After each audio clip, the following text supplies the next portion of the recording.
Assalamualaikum warahmatullahi wabarakatuh. Selamat pagi anak-anakku sekalian. Bagaimana keadaan kalian? Mudah-mudahan sehat walafiat dan semoga kita selalu dalam lindungan Allah Subhanahu wa taala. Amin. Kembali lagi materi kita kali ini yaitu membahas tentang tata cara pengurusan jenazah pada mata pelajaran Pendidikan Agama Islam dan Politik Pekerti kelas 11. Kematian adalah merupakan hal yang tidak diinginkan oleh setiap manusia. Namun, kematian itu sendiri akan menjumpai kita kalau sudah tiba waktunya. Sebagaimana Allah berfirman dalam surah Al-Jumu'ah ayat 8. Bismillahirrahmanirrahim. Qul innal mauta alladhi tafirruna minhu fa innahu mulaqikum thumma turadduna ila alimil ghaibi wasyahada fayunabbi'ukum bima kuntum ta'malun. Katakanlah sesungguhnya kematian yang kamu lari daripadanya, maka sesungguhnya kematian itu akan menemui kamu. Kemudian kamu akan dikembalikan kepada Allah yang mengetahui yang gaib dan yang nyata. Lalu dia beritahukan kepadamu apa yang telah kamu kerjakan. Tindakan yang harus kita lakukan terhadap jenazah yang baru meninggal. Yang pertama, memejamkan mata jenazah tersebut apabila masih terbuka. Yang kedua, menutupi seluruh badan jenazah. Yang ketiga, menempatkan posisi pada tempat yang aman dan dihadapkan ke arah kiblat. Yang keempat, kerabat boleh mencium jenazah tersebut. Kewajiban orang yang masih hidup terhadap orang yang sudah meninggal. Yang pertama, memandikan. Yang kedua, mengkafani. Yang ketiga, menyolatkan. Yang keempat, menguburkan. Kita masuk kepada materi yang pertama, yaitu tentang memandikan jenazah. Ketetapan bagi jenazah yang wajib dimandikan. Yang pertama, beragama Islam, selain Islam tidak wajib dimandikan. Yang kedua, didapati tubuhnya walaupun sebahagian. Yang ketiga, tidak mati syahid atau lagi berperang fisabilillah. Tata cara dan mampu memandikan jenazah. Yang ketiga, dapat menjaga kerahasiaan jenazah tersebut. Yang mesti dipersiapkan sebelum memandikan jenazah. Yang pertama, menempatkan posisi jenazah pada tempat yang lebih tinggi. Yang kedua, ditempatkan pada tempat yang tertutup agar terhindar dari keramaian. Yang kedua, menutup aurat mayat ketika hendak dimandikan.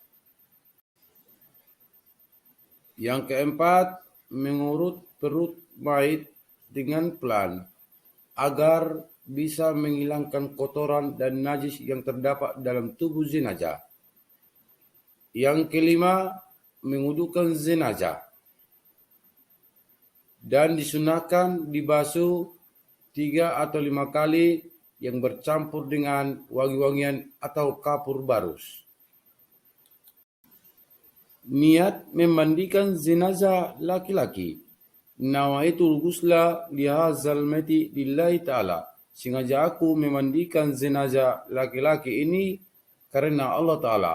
Sedangkan untuk perempuan, nawaitul ghusla lihazil maitati lillahi ta'ala. Sengaja aku memandikan jenazah ini perempuan karena Allah Ta'ala. Adapun niat wudu bagi jenazah laki-laki, nawaitul udwa lihazal maiti lillahi ta'ala. Sengaja aku mengudukan jenazah ini laki-laki karena Allah Ta'ala. Sedangkan untuk perempuan, nawaitul udwa lihazil maitati lillahi ta'ala. Materi yang kedua, yaitu tentang mengkafani jenazah. Bagi laki-laki disunnahkan 3 lapis, sedangkan perempuan 5 lapis. Kemudian materi yang ketiga, yaitu tentang mensolatkan jenazah. Pada dasarnya, solat jenazah dan solat fardu tidak ada perbedaan.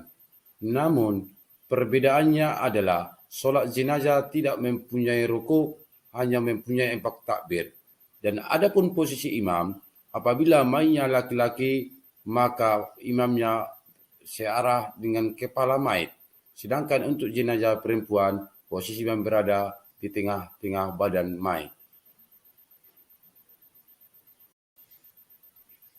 Niat solat bagi mayit laki-laki, usolli ala hazal maiti arba'a takbiratin fardu kifayatin imaman au ma'muman lillahi ta'ala.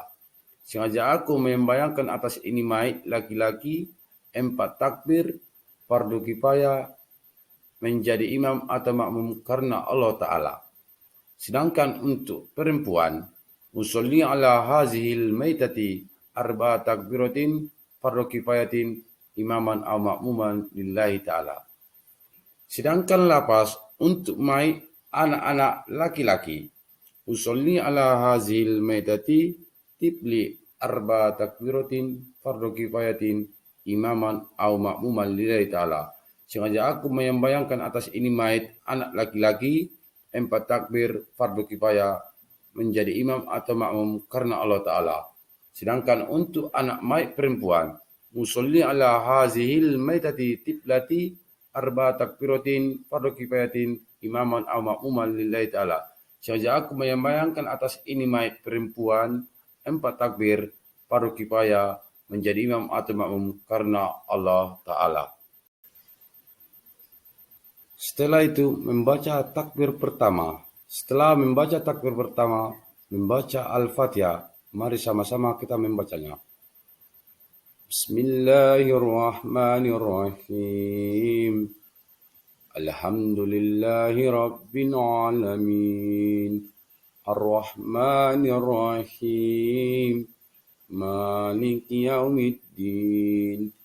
إياك نعبد وإياك نستعين اهدنا الصراط المستقيم صراط الذين أنعمت عليهم غير المغضوب عليهم ولا الضالين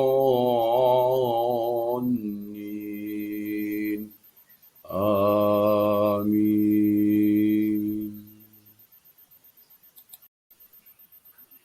Kemudian membaca takbir kedua.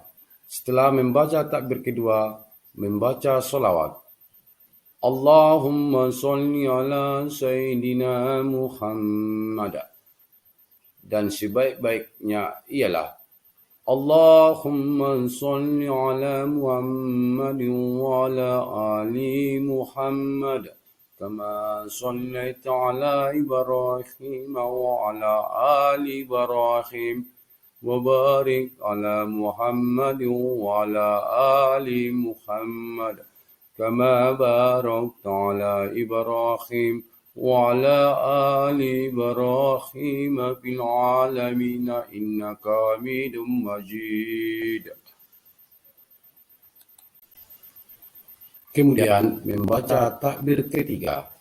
Setelah membaca takbir ketiga, membaca doa. Allahumma ighfir lahu warhamhu wa'afi wa'fu wa'akrim nuzulahu wa'aksik madawlahu wa'asilu bilma'i wa'saji wal-baradi wa-naki minal khotaya kama yunakun sawla bayadu minad danas wa-badil khudarun khairan min dari ikhwalan khairan min ahli wa-zawjan khairan min zawji ودين الجنة وعز من عذاب القبر ومن عذاب النار. Sementara untuk perempuan mengganti dhamirhu menjadi ha. Contohnya seperti Allahumma firlah warhamha dan seterusnya. Manakala jenazah anak-anak, maka takbir ketiganya sebagai berikut. Allahumma ja'al khuli walidayhi fardan wa salafan wa zuhran wa izadan wa tibaran wa syafi'an wa azran wa sankul bihim wa zinahuma wa afri'an sabra ala kulubihima ولا تبتنهما بغلا ولا تحرمهما أجره. Setelah itu, kita membaca takbir keempat. Setelah membaca takbir keempat, kita membaca doa. Allahumma la tarimna ajrahu wa la tabtinna ba'dahu waghfir lana wa lahu wa li ikhwanina alladhina sabaquna bil iman wa la taj'al fi qulubina ghillan lil ladzina amanu rabbana innaka ra'ufur rahim. Setelah selesai membaca doa takbir keempat, kita mengucapkan salam. Assalamualaikum warahmatullahi wabarakatuh. Sambil kita menoleh ke kanan dan ke kiri. Materi yang terakhir yaitu tentang menguburkan jenazah. Dalam menguburkan jenazah, ada beberapa anjuran Rasulullah SAW. Yang pertama, menyegerakan menguburkan jenazah. Ini sesuai dengan hadis Rasulullah SAW. An Abi Hurairah radhiyallahu anhu, anin Nabi SAW, qala asri'u bil janazah, rawahul Bukhari wa Muslim. Yang artinya dari Abu Hurairah radhiyallahu anhu, dari Nabi Muhammad SAW bersabda, segerakanlah menguburkan jenazah. Hadis riwayat Bukhari dan Muslim. Yang kedua, menguburkan jenazah di siang hari kecuali dalam darurat. Yang ketiga, meluaskan lubang kuburan dan dalam kuburan. Yang keempat, membaca doa hendak memasukkan mayat ke liang kubur.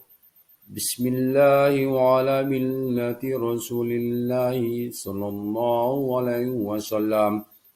Dan adapun yang kelima, ahli waris menjadi jaminan hutang bagi si mayat apabila meninggal hutang ketika dia masih hidup.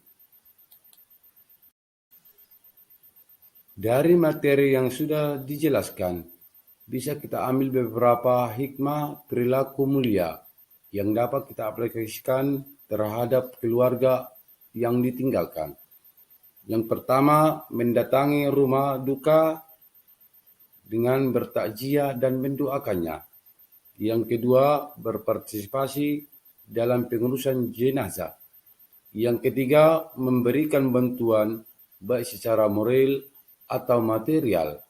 Yang keempat, memberikan penghiburan dan menasihati bagi keluarga yang ditinggalkan. Ikhtisar materi pembelajaran kita hari ini. Yang pertama, kematian bukan akhir kehidupan, namun awal kehidupan di akhirat. Ia bukan peristirahatan terakhir, tetapi awal kehidupan di alam barzakh menuju persinggahan terakhir, yaitu akhirat. Yang kedua, jika ada seorang yang meninggal, menjadi kewajiban masyarakat muslim untuk mengurus jenazahnya dan harta pusakanya. Yang ketiga, disunahkan bagi masyarakat muslim untuk melakukan takziah, yaitu menghibur atau mengunjungi keluarga yang mengalami musibah kematian sebagai bagian dari dorongan moral atau material. Terima kasih saya ucapkan atas perhatian anak-anakku sekalian. Mudah-mudahan ilmu yang saya sampaikan ada manfaatnya, khususnya pribadi saya sendiri dan kepada anak-anakku sekalian. Dan di hari berikutnya kita bertambah semangat lagi. Amin amin ya rabbal alamin. Wallahu muwafiq ila aqwamit thoriq. Assalamualaikum warahmatullahi wabarakatuh.